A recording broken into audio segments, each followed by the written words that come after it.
পাকিস্তান ও Saudi আরবের মধ্যে বুধবার আনুষ্ঠানিকভাবে পারস্পরিক প্রতিরক্ষা চুক্তি স্বাক্ষরিত হয়েছে।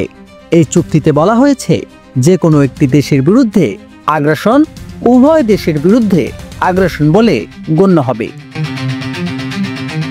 সৌদি আরব ও পাকিস্তানের মধ্যে এই চুক্তির পর ভারতের পররাষ্ট্র মন্ত্রণালয় এক প্রতিক্রিয়ায় জানিয়েছে তারা ভারতের জাতীয় নিরাপত্তার পাশাপাশি আঞ্চলিক ও বৈশ্বিক স্থিতিশীলতার ওপর এই চুক্তির প্রভাব খতিয়ে দেখবে।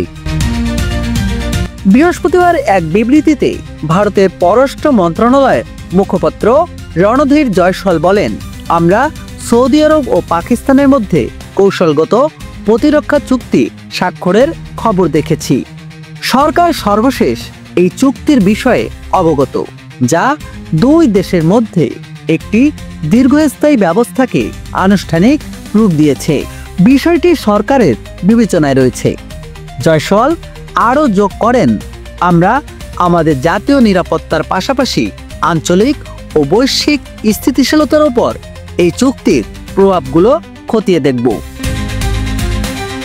নেয়ামুন নাকিব, বাঙালিওরা নিউজ বাংলা, ঢাকা।